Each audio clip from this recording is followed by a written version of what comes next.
పెందోట మాటకు స్వాగతం.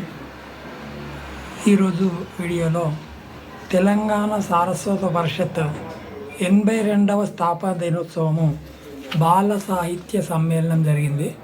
అందులో బడులలో బాల సాహిత్యము ఆవశ్యకత, ఉపాధ్యాయుల పాత్ర అనే దానిపై బైతి దుర్గయ్య వృత్తిరీత్యా హిందీ పండితుడు అయినప్పటికీ సాహిత్యంలో అక్షర సేద్యం అనే ఫౌండేషన్ పెట్టి, అలాగే సుగుణ సాహితీ సమితికి కన్వీనర్గా ఉంటూ బడులలో పిల్లలతోటి రాస్తూ ఇప్పటివరకు ఎన్నో పుస్తకాలు తెచ్చిన బైతి దుర్గయ్యను ఈ బాల సాహిత్య సమ్మేళనంలో వక్తగా కథలు ఏం చేస్తాయి, విద్యార్థులు కానీ పిల్లలు కానీ ఎవరు కానీ శ్రవణం మంచిగా ఉంటే భాషణం మంచిగా ఉంటుంది, భాషణం మంచిగా ఉంటే లేఖనం మంచిగా ఉంటుంది, ఆ లేఖనము పత్రికలలో పడడం ద్వారా ఎంతో పేరు ప్రఖ్యాతులు తెస్తుంది అని ఉదాహరణపూర్వకంగా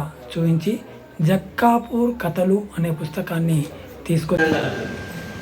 బడుల్లో బాల సాహిత్యం అనేది కూడా అలాంటి విషయం. సామాన్యంగా మీ అందరూ చేసినటువంటి విషయం అందరూ చెప్పారు. ఈరోజు బడుల్లో గణితము, సైన్స్, తర్వాత ఇంగ్లీష్ వాటికి ఇచ్చినంత ప్రాధాన్యత సాహిత్యానికి కానీ భాషా శాస్త్రాలకు కానీ ఎక్కువగా ఇవ్వరు. అలాంటి సందర్భంలో ఒక ఉపాధ్యాయుడు బడుల్లో బాల సాహిత్యాన్ని డెవలప్ చేయాలంటే చాలా కష్టపడాల్సి వస్తుంది. నేను కూడా అదే విధంగా కష్టపడ్డాను. నేను ఇప్పుడు 25 సంవత్సరాలు అయింది నా ఉద్యోగంలోకి వచ్చినప్పటి నుండి కూడా పిల్లలతోటి వారి యొక్క దృష్టి ఎప్పుడు చదువునే కాకుండా కథల ద్వారా, కవితల ద్వారా, వారి యొక్క గేయాల ద్వారా వాళ్ళని చదువు వైపు ఆకరించడానికి నేను ఎంచుకున్నటువంటి సాధనమే ఈ బాల సాహిత్యం. అది నాకు ఇప్పుడు దాని యొక్క సక్సెస్ను కూడా నేను చూస్తున్నాను. నేను 2007-8లోనే నేను మా విద్యార్థులతోటి అక్షర అనేటువంటి ఒక పత్రికను నిర్వహించి ఒక సంవత్సరం పాటు నడిపించాను. అందులో ఉన్నటువంటి ఒక విద్యార్థి ఇంతకుముందు మన తెలంగాణ సాహిత్య అకాడమీ యొక్క కార్యదర్శిగా చెప్పారు, ఒక చైల్డ్ రిపోర్టర్ అని చెప్పి. ఆ రిపోర్టరే మా యొక్క విద్యార్థి. వారికి కూడా ట్రైనింగ్ ఇచ్చి ఆ విద్యార్థి ఒక పుస్తకాన్ని స్పాన్సర్ చేయడం, పుస్తకాన్ని రాసేటువంటి స్థాయి కూడా వాళ్ళు ఎదిగారు. అంతేకాకుండా నేను ఇక్కడికి రావడానికి కానీ తర్వాత ఈ మధ్య ఇక్కడ నేను కథలు రాస్తాను, కవితలు రాస్తాను. మా యొక్క గురుగారు ఇక్కడ విధించాడు ఉన్నారు, వాళ్ళు కూడా తెలుసు. అదేవిధంగా అంతకంటే ఎక్కువగా నాకు ఒక ప్రత్యేకత ఏమైపోయిందంటే వాటిని మరుగున పడ్డట్టు నేను హైలైట్ కావడానికి కారణం ఈ బాల సాహిత్యం అయిపోయింది. బాల సాహిత్యంలో మాకు ఎక్కువ పేరు తీసుకొచ్చినటువంటి విషయం ఏంటంటే జక్కాపూర్ అనేది అంటే నేను ఒక 2018 నుంచి ప్రారంభం జరిగింది. అక్కడ ఎందుకుంటప్పుడు ఆ స్కూలు మిగతా ఉపాధ్యాయులతో కూడా నాకు కొన్ని ఇబ్బందులు కూడా ఎదురైంది. ఎందుకంటే ఈ సాహిత్యం ఎందుకు, కథలు ఏం చేస్తాయి, కవిత్వం ఏం చేస్తాయి, వీళ్ళకి అన్నం పెడతారా, మార్కులు వస్తాయన్నారు.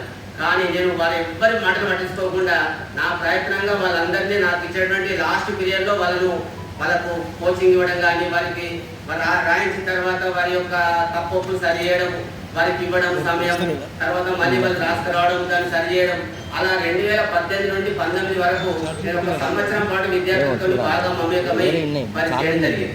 దాని ఫలితం ఏమైపోయిందంటే వారి యొక్క అద్భుతమైనటువంటి రచనలతోటి మంచి పుస్తకమైనటువంటి సంస్థ 59 మంది విద్యార్థులకు రాష్ట్ర స్థాయిలో ప్రైజ్ ఇస్తే అందులో 6 విద్యార్థులు జక్కపూర్ రావడంతో మాకు ఒక చాలా ఉత్తేజం వచ్చింది ఆ ప్రాంతం వాళ్ళకు కూడా. అప్పటి నుండి ఇక మేము వెలుతురు చూడుకోకుండా ఎన్నో కథలు రాయడము, అదొక జక్కాపూర్ బడిపిల్ల కథలని 2019లో ఒక ఊరి పేరు మీద పుస్తకం రావడము. ఆ పుస్తకం యొక్క పాత్ర ఎంత బాగా జరిగిందంటే అది ఒక 4 నెలలనే రెండోసారి ముద్రణ వచ్చుకుంది. దాన్ని ఒక అమెరికా నుంచి ఒక ఆయన స్పాన్సర్ చేసి ఆ పుస్తకాన్ని అమెరికా వైపు తీసుకెళ్లడం, Veda Kumar sir, Garipalli Ashok sir, V R Sharma sir వీళ్ళందరూ కూడా దాన్ని బాగా ప్రమోట్ చేయడం. ఆ రకంగా జక్కాపూర్ అనే నా యొక్క ఊరు కాకుండా మా యొక్క స్కూల్ పేరుతో నేను ఎక్కువగా ఫేమస్ కావడం జరిగింది. ఇప్పటికీ దాదాపు మా యొక్క విద్యార్థులు 160 మంది కార్యక్రమాలు చేయడానికి శ్రీగారు. ఒక దశలో నాకు కూడా కాస్త మంచిదనం ముందుదామని వారితో విషయం ప్రస్తావించాను. సార్ కొన్నాళ్ళు ఆపుదామా, 3 ఏళ్ళు అయింది కదా అన్నాము. లేదు ఆపడానికి వీలు లేదు, కొనసాగించవలసిందే అన్నారు. అది వారి నిజంగా వారి వ్యక్తిత్వానికి ఒక గీటురాడు. అలాంటి వరప్రసాద్ రెడ్డి గారి మాతృమూర్తి పేరు మీద సభ జరిగింది. పరిషత్తు 22వ సంవత్సరం స్థాపనంగా ఈ సభ జరగడం మాకు చాలా తృప్తిగా ఆనందంగా ఉంది. కాబట్టి ఇంకా బాల సాహిత్యం గురించి ఒకటి రెండు మాటలు చెప్తాను. నేను ఒక 30 ఏళ్ళు యూనివర్సిటీలో పాఠాలు చెప్పాను. ఒక 50 ఏళ్ళు సభలు విన్నాను, చూశాను. కానీ నాకు చాలా సహజంగా ఉన్న అభిప్రాయాలు వివరించిన సంస్థ సందర్భం ఈ బాల సాహిత్య సందర్భం.